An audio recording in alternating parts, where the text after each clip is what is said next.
Hello Internet, and welcome to some BattleSpot Live. Hopefully we're gonna, get some good games. I know I've been using the same team for a while now. We're slowly climbing the ladder, but I suppose this isn't only just a showcase of my team, but because we are on BattleSpot, it is actually quite interesting to see what we get paired with as well. Some of you in the comments on Monday's video were saying that BattleSpot is maybe a better indicator to the current meta game, that kind of thing, and in a way it is, I suppose. People do mess around on Showdown a bit.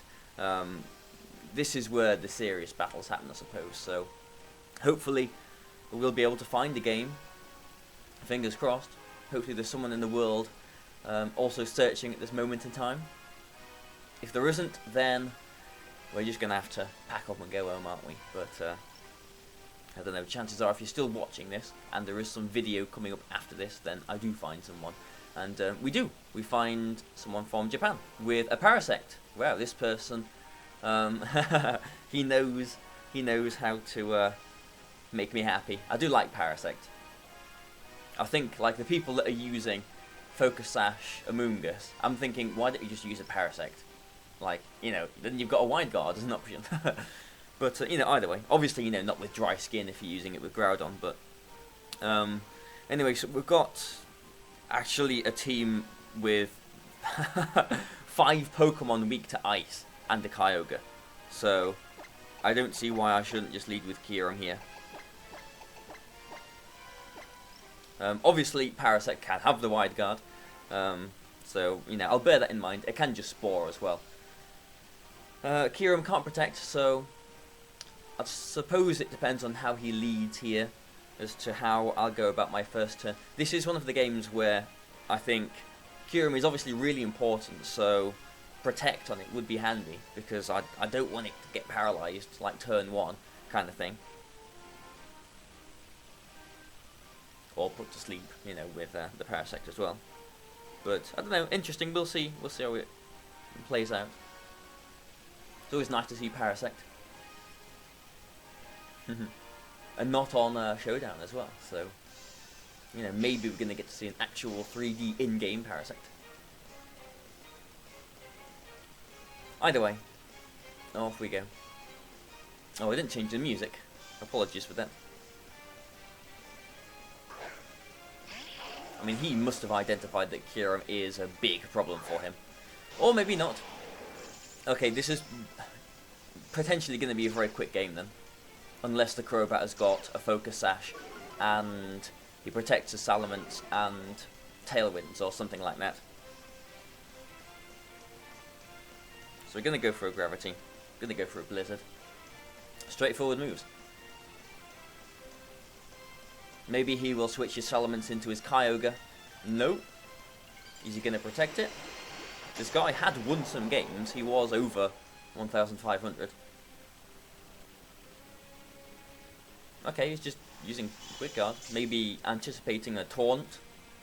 Maybe not anticipating my Kyurem to be Scarfed here.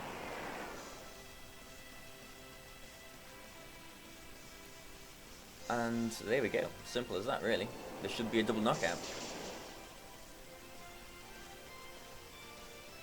And now if he has got Rayquaza Kyogre in the back, then it's just a matter of Feint and Blizzard to knock out the Rayquaza and then bring in my own Groudon and it's a win. So there we go. We're like 4 minutes into the episode. Probably 2 of those minutes was spent trying to find an opponent. And oh, it's Parasect. Oh, that's interesting. I can still just Feint through the Wide Guard though. So at least we do get to see the Parasect. That's nice. But I'm sorry, Parasect.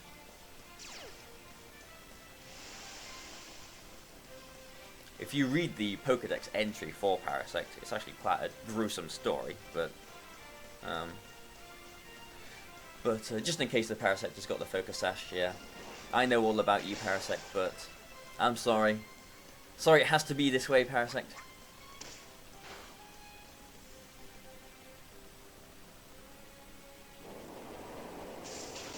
Yeah, he probably should have led with Thunderous or something like that. That's my phone. Apologies for this.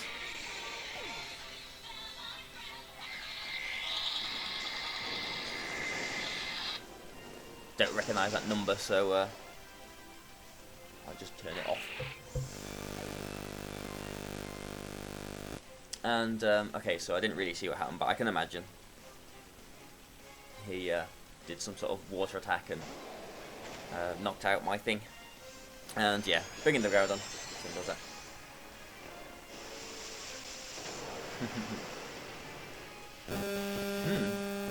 Okay, so, you know, we'll look for another game, obviously. Oh, there's obviously someone trying to contact me. They've left a thing. Hopefully that didn't make the audio go all funny on this, so apologies if it did. But there's no way, yeah, there's no way that you can win this. I wonder who that was.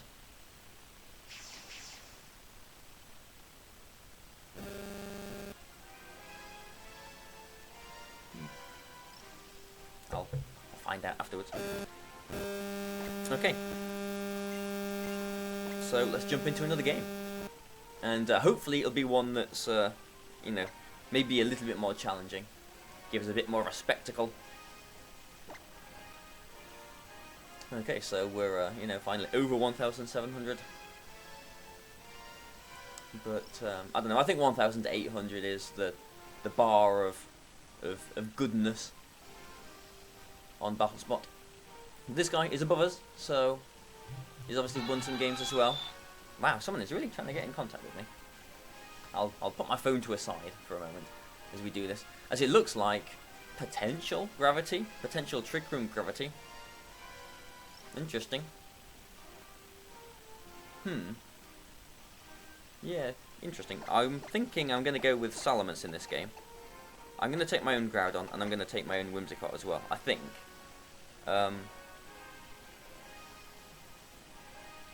Do I want Whimsicott though? Because he has probably got Safeguard on that Meowstic. Doesn't last forever though. I mean, Sableye I think is going to be really important here. Well, if not Whimsicott, then it'll have to be Kieran because I can't take two Megas. I think we'll just stay with Whimsicott. I think we'll play it safe like that.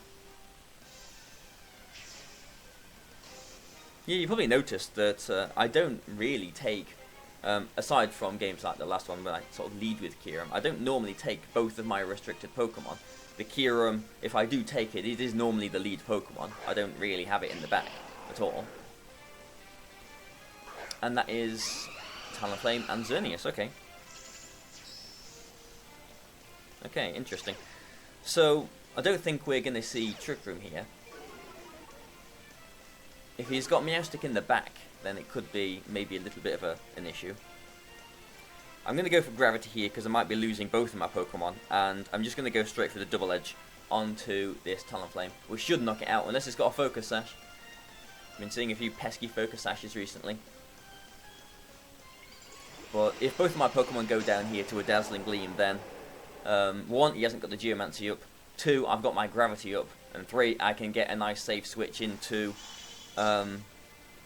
my Pokemon in the back, which will do the sweeping really. So in a way that would have been the more favourable position, because now if he is going for a Geomancy, which he probably is, as he has gone for the Quick Guard here. Oh no, maybe not. Wow, is that a Scarfed? That has to be a Scarfed Xerneas. Wow. Now that is actually bad, because this Talonflame can Quick Guard all over my team now. That is very bad.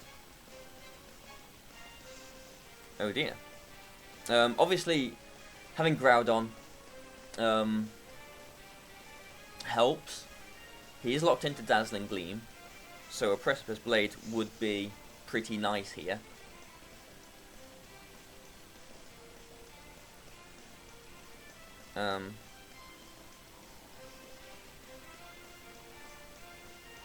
You'd expect him to Quick Guard in front of Whimsicott as well. I don't want my Whimsicott Sash being broken, so I think it's just a simple move of protecting my Whimsicott and going for a Precipice Blade. And now he will probably, I don't know, he might go for a Tailwind. That might be an issue. In which case I could go for a Grass Whistle, but I'm not in the worst of positions. It could be worse, but it's not looking fantastic, is it? I'm just hoping that he will let me knock his Talonflame out this turn. Even if he does get Tailwind up, I've still got my priority Grass Whistle. And my sash not being broken here is going to be quite important. It's probably going to try and double target, yeah, onto the Whimsicott to knock it out. So, should be taking minimal damage this turn, yeah. And I didn't go for a Swords Dance that turn, just because it was more important for me to knock out this Talonflame. And that does a nice 50% chunk to the Xerneas as well, so maybe even another Precipice Blades will knock it out, so it's not like a bulky Scarf one at all. If I was going to run a Scarfed Xerneas, I think I would probably run it pretty bulky, and with the Scarf just make it faster than, you know, various things. But I think this is Salamence coming in. Yeah. And that means, I don't know, I've got to go for a Grass Whistle on one of them. I think we'll Grass Whistle the Xerneas because I know that that can't protect. And I'm going to not go for a Precipice Blade, I'm going to go for a Rock Tomb onto the Salamence because that means after it does Mega Evolve, my Whimsicott will be able to outspeed it and then knock it out with a Moonblast. The only issue here really is that my Groudon is at -1, and so another Blade will not knock out the Xerneas. So just expecting a Hyper Voice here. Yeah.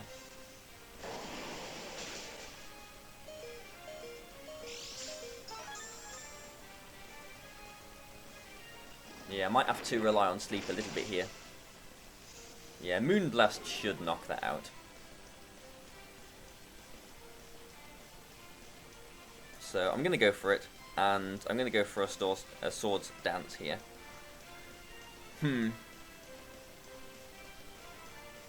Groudon should survive one more Dazzling Gleam. Yeah, I thought he might protect the Salamence there, but I am Swords Dancing. I just need to hope that the Xerneas doesn't wake up, which it doesn't. Okay, so it's going to be 50-50 next turn, if it wakes up or not.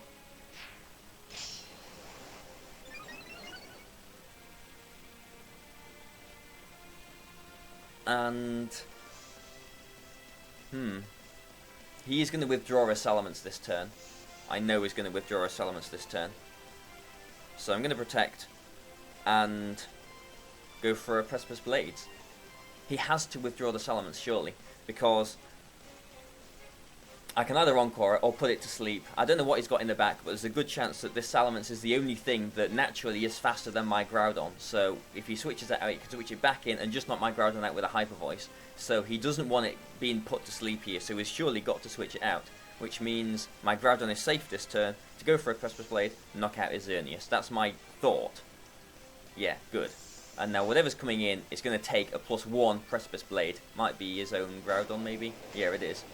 So I should survive the Dazzling Gleam here. The problem is my Gravity going to last long enough so that I can Grass Whistle the Salamence when it comes back in? I went for the Protect there with the Whimsicott because obviously I don't want it getting knocked out if the Xerneas does wake up, which it does. Groudon should survive here. Ooh, critical hit would have knocked it out. +1 Precipice Blade. Hopefully knocks out his Groudon as well, but it might not. Yeah, it does. If it was a bulky one, then it would have been able to have survived that. So, Gravity, are you going to have lasted long enough? I've not been counting my turns. No. So this is basically 55% chance I win the game. You know, it's a roll of the dice, really, isn't it?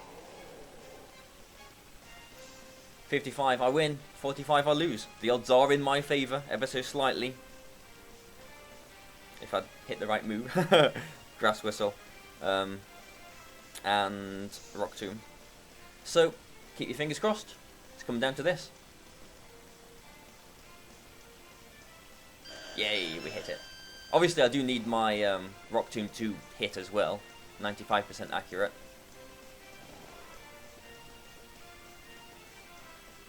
Which it does, good. So that's just as important because it means that Whimsicott will, you know, outspeed it next turn, blah blah blah, etc. So good. Yeah, we managed to just sneak through in this game. Just sneaking through.